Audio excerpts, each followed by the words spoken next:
Everyone, आज जो chapter है उसमें ड्रेनेज का लास्ट पार्ट में करवाने जा रहा हूँ। पार्ट 4 है जिसमें वो लेक्स के बारे में हम डिटेल पढ़ लेते हैं। ठीक है, देखते हैं यहाँ पे लेक्स के बारे में हम सब जानते हैं, हमें पता है वैली ऑफ कश्मीर के बारे में पता है, फेमस डल लेक के बारे में पता है ना, आप लोगों ने पढ़ा होगा। हाउस बोट्स के बारे में पता होगा, जो शिकारा कहते हैं। ये सब कुछ ऐसी चीज़ें जिससे लोग बहुत ज़्यादा अट्रैक्ट होते हैं। ठीक है, टूरिस्ट बहुत सारे क्या होते हैं इसमें अट्रैक्ट होते हैं, वहाँ पहुँचते हैं। ठीक है, इस तरीके से आप कुछ और टूरिस्ट स्पॉट भी गए होंगे जहाँ आपने बोटिंग की होगी, स्विमिंग की होगी, दूसरे वाटर गेम्स किए होंगे आप लोगों ने। ठीक है ना, तो इमेजिन कीजिए कि श्रीनगर, नैनीताल उधर टूरिस्ट प्लेस नहीं होते, यहाँ पर लेक्स नहीं है, तो क्या वहाँ पे इतना अट्रैक्टिव होता? इतना अट्रैक्टिव होता वो चीज़? नहीं होता। ठीक है ना, और क्या आपने कभी ये कोशिश भी की है कि इम्पोर्टेंस क्या उस लेक्स की, है ना, जिससे वजह से उनको एक टूरिस्ट प्लेस अट्रैक्टिव बनता है। इन सब के अलावा अट्रैक्शन जो टूरिस्ट के लिए, लेक्स ह्यूमन बींग्स के लिए बहुत ज़्यादा इंपॉर्टेंट है हर तरीके से। तो कैसे हैं हम ये देखेंगे। इंडिया के अंदर देखिए, सबसे पहली बात है इंडिया हैज़ मैनी लेक्स। क्या है इंडिया में? India has many lakes. ये बहुत सारी क्या है लेक्स हैं, ठीक है। और ये सब डिफरेंट है साइज में, ठीक है ना, different in size, different in size and other characteristics.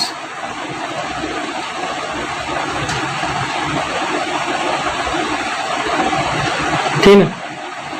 अब देखिए, मोस्ट ऑफ द जो लेक्स हैं, ज्यादा जो लेक्स हैं क्या है, ये परमानेंट है, है ना। जबकि कुछ जो हैं सम लेक्स क्या है, कंटेन वाटर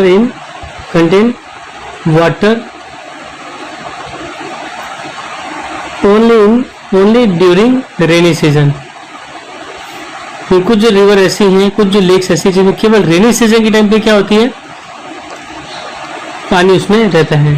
ठीक है ना, यानी कुछ तो लेक्स कैसी है परमानेंट है, कुछ कैसी है केवल पानी उसमें रेनी सीजन के टाइम पे उसमें रहता है। ठीक है,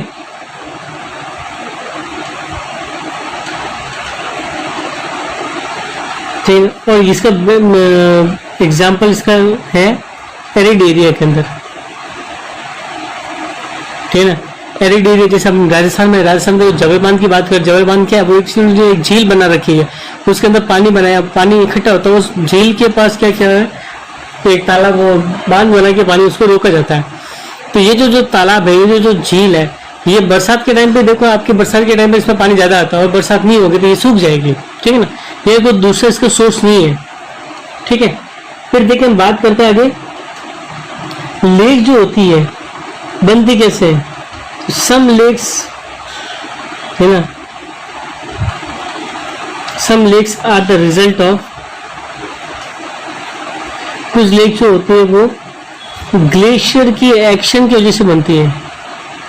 ठीक है ना, एक्शन की वजह से बनती है, किसके? ग्लेशियर के। ग्लेशियर क्या होता है, बर्फ की नदी होती है।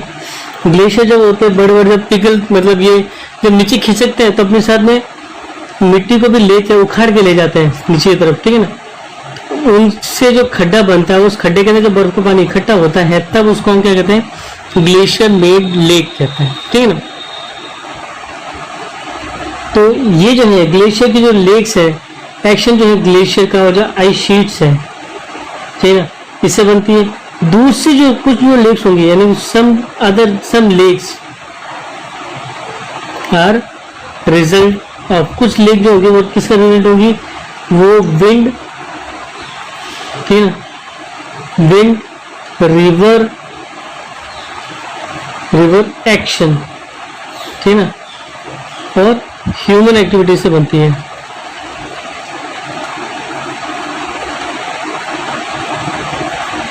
ठीक है ना,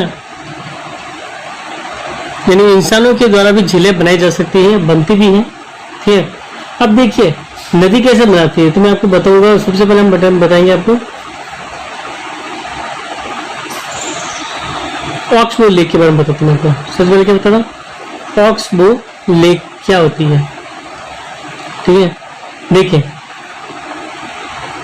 जब नदियाँ जो होती है जब मुड़ती हैं, जब पहाड़ों से उतर के मैदानों में आती है, ठीक है ना, तो ये मुड़ती हुई सर्पिलाकार चलती है। किसके अकॉर्डिंग चलती है? ये सर्पिलाकार चलती है। और ये एक तरीके से ऑक्सबो जो होता है ना, यानी बैल का जो ऊपर का जो कुबड़ होता है ना, उसकी तरह ये जो होती है बन जाती है, ठीक है ना।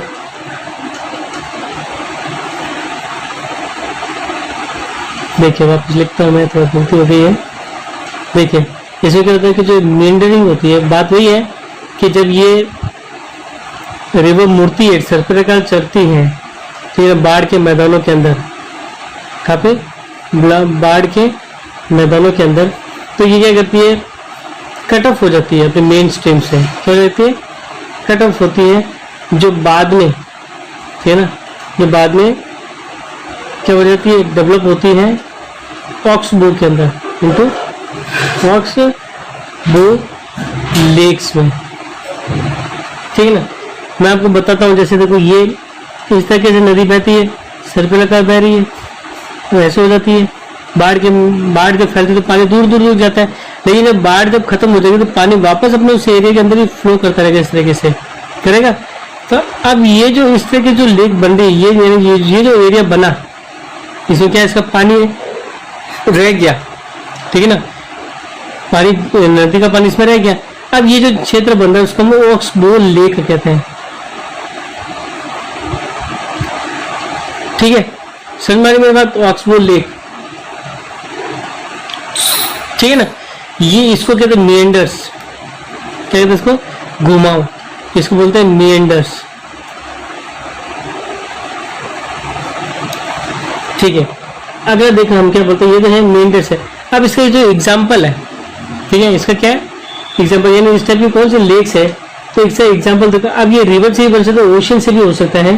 तो इस टाइप की जो लेक्स है वो है चिल्का लेक है। कौन सी है? Chilka lake, largest salt water lake of India, ठीक है ना। और है आपकी ये पुलिकेट लेक, ठीक है ना। और तीसरी कोलेरू लेक,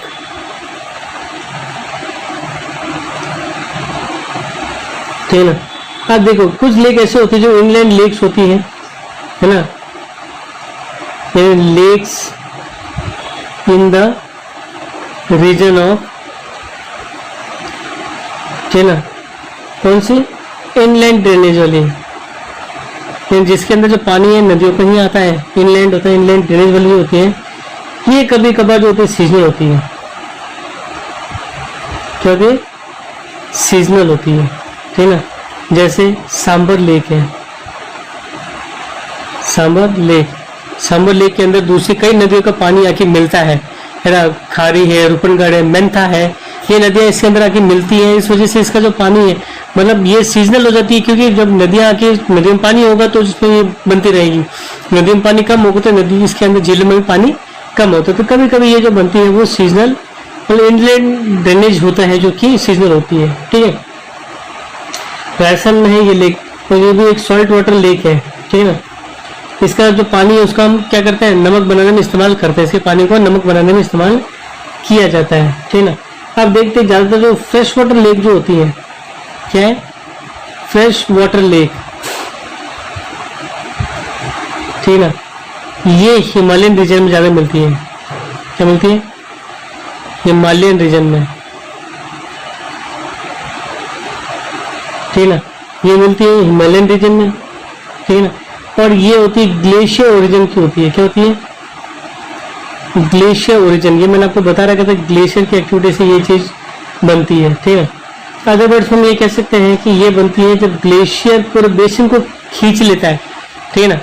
जैसे ये आपकी ढाल है, कोई ढलान है, यहाँ पे ग्लेशियर है, ये मतलब बर्फ है, पूरा बर्फ बिछा हुआ है, नीचे है जमीन। अब ये क्या होता है कि ये पूरी जमीन है, ये बर्फ है। अब जब ये नीचे की तरफ बढ़ेगा ढलान की तरफ, ये क्या करेगा? जैसे ये पूरा ये पूरा जैसे पूरा खिसकेगा, तो ये क्या करेगा? पूरी जमीन को भी इस तरीके से अपने साथ में खिसका। तो मतलब यहाँ पे अब क्या हो गया? ये खड्डा बन गया। इस खड्डे के अंदर जब बर्फ का पानी इकट्ठा हो जाएगा तो इसको ग्लेशियर मेड लेक्स कहते हैं, ठीक है। ये तो है ग्लेशियर्स, ये जब नीचे तक खिसक रहा है तो ये पूरा पूरा जमीन को भी खिसका देगा, खड्डा कर देगा, उस खड्डे के अंदर पानी भर जाएगा तो ग्लेशियर मेड लेक उसमें बन जाएगी। तो अब ऐसे लेक्स का एग्जाम्पल है, ऐसे लेक्स का जो एग्जाम्पल है वो है आपके वुलर लेक। कौन सी है? वुलर लेक। वुलर लेक जो है ये कहाँ पे है? जम्मू एंड कश्मीर में, जम्मू एंड कश्मीर, ठीक है ना। ये है इसका एग्जाम्पल, ग्लेशियर मेड एग्जाम्पल का लेक का एग्जाम्पल है वुलर लेक, जम्मू एंड कश्मीर में, ठीक है। तो जम्मू कश्मीर में है ये। अब ये लार्जेस्ट फ्रेश वाटर लेक जो है यही है। वुलर लेक क्या है? लार्जेस्ट फ्रेश वाटर लेक, ठीक है ना। ये लार्जेस्ट फ्रेश वाटर लेक है। चलिए आगे बढ़ते हैं, ठीक है ना। और ठीक है, largest fresh water lake India की है। इसके बाद जो और लेक जो आती है वो डल लेक आती है। क्या आती है? डल लेक, भीमताल, नैनीताल, लोकताक और बारापानी, ठीक है ना। ये कुछ फ्रेश वाटर लेक है। ये सब की सब क्या है? ये सब की सब फ्रेश वाटर लेक्स हैं, ठीक है, याद रखनी है आपको, ठीक है। अब देखिए नेचुरल लेक्स के अलावा डैम करके भी लेक्स बना रखे हैं। ये सब की सब तो क्या थी? ये सब की सब नेचुरल लेक्स थी। क्या थी? नेचुरल लेक्स है। अब इनके अलावा क्या है? कुछ मैन मेड लेक्स भी है। क्या है? मैन मेड लेक्स भी है, ठीक है। अब मैन मेड जो लेक्स है, जो हम डैम बनाकर हम जो है उस लेक्स को बनाते हैं, ठीक है ना। डैम हम करते हैं, डैम बना के हम लेक्स को क्या करते हैं?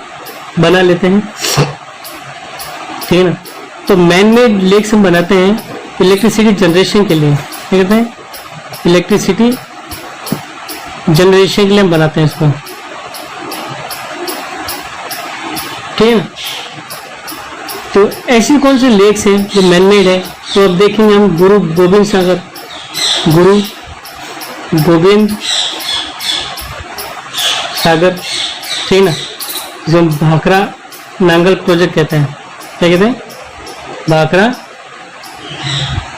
नांगल प्रोजेक्ट बोलते हैं, ठीक है।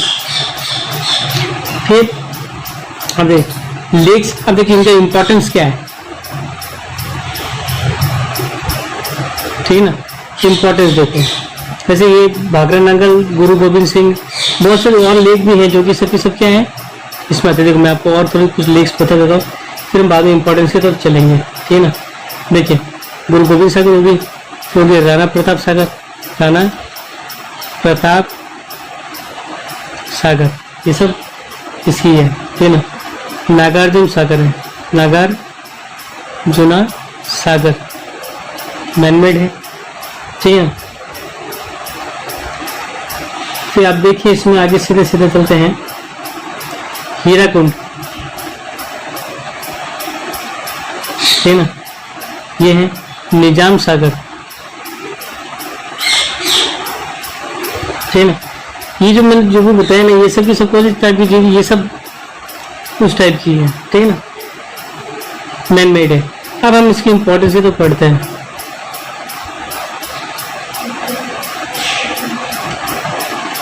अब देखिए इंपॉर्टेंस, यानी लेक से क्या क्या इंपॉर्टेंस हो सकता है। तो पहले बात हम देखें सीधे सीधा कि नंबर 1 जो चीज बता रहे कि लेक्स हेल्प करती है, फ्लो ऑफ रेगुलेट करती है ना, हेल्प टू रेगुलेट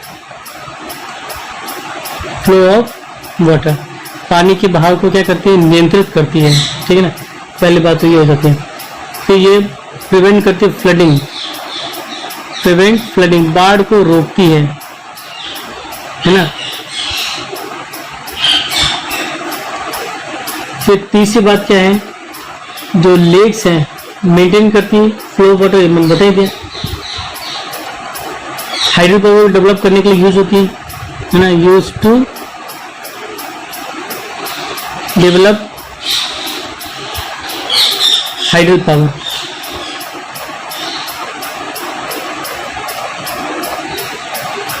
ठीक है ना, मॉडरेट करते क्लाइमेट को,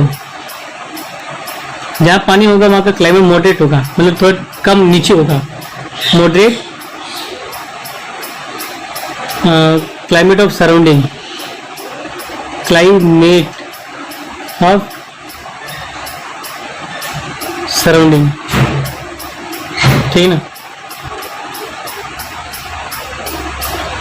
ये क्या करते हैं, और ये क्या करती है, इनहांस करती है किसको, नेचुरल ब्यूटी को। जहाँ पानी होगा वहाँ क्या होगा, नेचुरल ब्यूटी बहुत ज़्यादा अच्छी होती है। ठीक है ना, फिर हेल्प करती है टूरिज्म में। ठीक है ना, हेल्प टू डेवलप टूरिज्म। ठीक है ना, अब प्रोवाइड करती है रिक्रिएशन, वापस हो जाता है मतलब। ठीक है ना, अब देखो रोल क्या है रिवर्स का इकोनॉमी के अंदर, अब ये भी देख लेते हैं। नहीं टॉपिक वाइज मैं करवा रहा हूँ तो ध्यान से देखेंगे इसको। Role of rivers in the economy. ठीक है ना, रिवर्स का रोल क्या है इकोनॉमी के अंदर, देखिए नंबर 1 क्या चीज बता रहा है, वाटर जो होता है रिवर्स का बेसिक नेचुरल सोर्स होता है। सबसे पहली चीज तो ये होगी, है ना, क्या हो गया, वाटर फ्रॉम रिवर। ठीक है ना, ये क्या हो गया, एक बेसिक क्या है, बेसिक नेचुरल सोर्स है। ठीक है, फिर दूसरी बात क्या है, वेरियस ह्यूमन एक्टिविटीज के लिए बहुत जरूरी है एसेंशियल फॉर वेरियस, यानी अलग अलग essential for various human activities.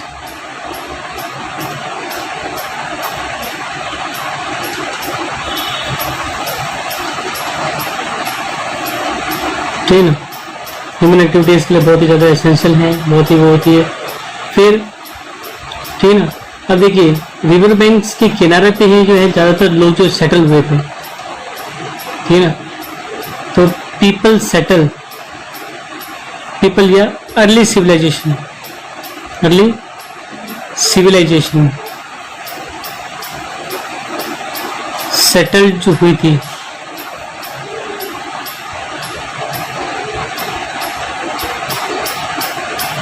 है ना, सेटल नियर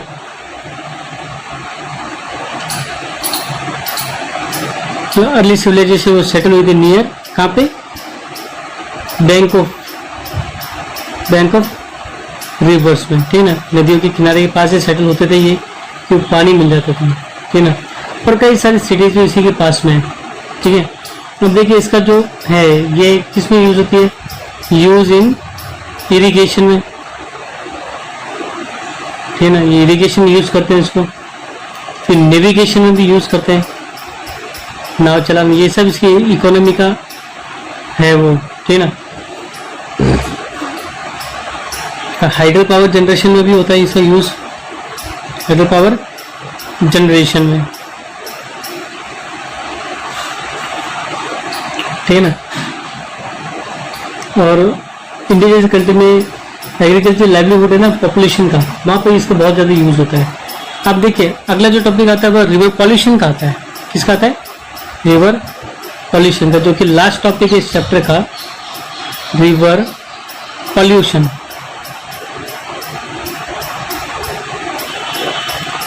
ठीक है ना, अब देखिए रिवर पॉल्यूशन की बात करते हैं तो जो जैसे जैसे डोमेस्टिक नीड बढ़ रही है ना, म्यूनिसिपल इंडस्ट्रियल और एग्रीकल्चर जो है वो डिमांड करते हैं। ठीक है ना, क्या होता है, नीड्स इंक्रीज होती है, नीड्स इंक्रीज।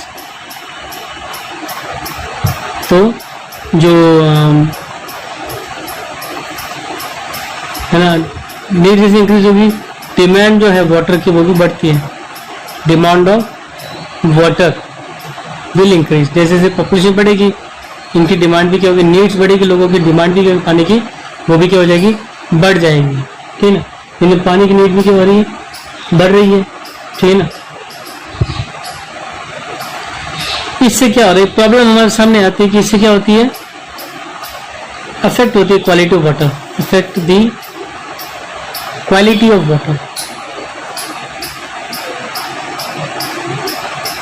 ठीक है ना, इससे क्या ज्यादा ज्यादा जो होगा पानी ड्रेन किया जाएगा रिवर में से, उससे उनका वॉल्यूम कम हो जाएगा। ठीक है ना, तो large amount of water, large amount of water, ठीक है ना, ड्रेन्ड आउट फ्रॉम रिवर, है ना, रिड्यूसेस इट्स वॉल्यूम। जब हम पानी को बाहर निकाल देंगे नदी में से तो क्या होगा, उसका वॉल्यूम क्या होगा, कम हो जाएगा, यानी उसका मात्रा कम हो जाएगी। ठीक है, ठीक है। हम और क्या करते हैं, हम क्या करते हैं कि जो इंडस्ट्रियल अनट्रीटेड जो होता है ना, हैवी लोड्स ऑफ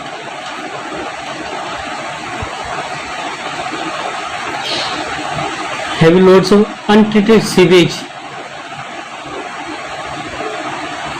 है ना, एंड जो इंडस्ट्रियल एफ्लुएंट्स है, ये इंडस्ट्री से जो निकलने वाला जो पानी है, गंदा पानी जो है, ठीक है ना, ये सब का सब जो होता है खाली कर दिया जाता है नदी के अंदर, एम्प्टीड इनटू द रिवर्स। सब नदियों के अंदर क्या करते हैं, खाली कर दिया जाता है। तो नदियों के अंदर जब इनको खाली कर दिया जाएगा तो क्या होगा, ये नदियों का पानी जो होगा वो गंदा हो जाएगा, है ना। इससे क्या होगा, it's affect the quality of water, पानी की जो क्वालिटी होगी उसको क्या करेगा, खराब कर देगा, क्वालिटी ऑफ वाटर। ठीक है, साथ ही साथ सेल्फ क्लींजिंग कैपेसिटी जो होगी रिवर की वो भी खत्म हो जाएगी। ठीक है ना, ऑल्सो सेल्फ क्लींजिंग, अभी हम लोगों ने देखा होगा, आप लोगों को सुना भी होगा कि लॉकडाउन के टाइम पे जब सब फैक्ट्रियां वगैरह सब बंद थी तो उसमें कई जगह से खबरें आ रही थी कि जो नदी का जो पानी है उसके अंदर की मछलियां दिखने लगी, मतलब इतना साफ हो गया पानी, आप लोग चेहरा देख सकते हो। और गंगा नदी का भी बताया गया था कि गंगा नदी का पानी जो पानी भी है जो वो क्या हो गया, साफ हो गया है ना। तो ये क्या होता है कि नदी के अंदर अपना एक अकेला मैकेनिज्म होता है कि नदी का जो पानी है वो अपने आप को साफ कर लेता है, और इतना साफ होता है हम उस पानी को डायरेक्टली कंज्यूम कर भी सकते हैं। ठीक है ना, तो उसकी अपनी क्वालिटी है अपने आप को साफ करने की। तो जो सेल्फ क्लींजिंग कैपेसिटी जो होती है रिवर की वो भी क्या होती है, अफेक्ट होती है अगर हम पॉल्यूशन उसमें ऐड करते रहेंगे। ठीक है ना, ये गंगा जैसी जो रिवर्स है वो इतनी ज्यादा खराब हो चुकी है कि 20 किलोमीटर तक का जो लार्ज एरिया पॉल्यूटेड है पूरा, कि बहुत ज्यादा कचरा उसके अंदर डाला जाता है, गंदा पानी डाला जाता है। ठीक है ना, साथ ही साथ जो होता है इंक्रीजिंग होती है अर्बनाइजेशन, होती है इंक्रीजिंग अर्बनाइजेशन, यानी शहरीकरण बढ़ रहा है, बड़े बड़े शहर बढ़ रहे हैं। तो ये भी क्या करते हैं,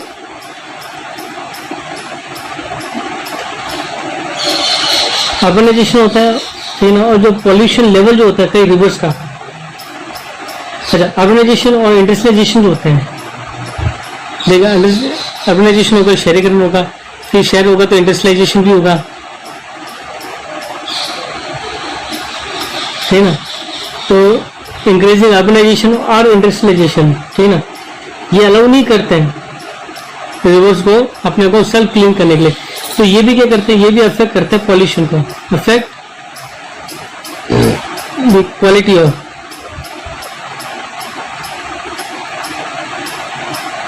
अफेक्ट द क्वालिटी, ठीक है, अर्बनाइजेशन और इंडस्ट्रियलाइजेशन जो अफेक्ट करते हैं क्वालिटी ऑफ वाटर।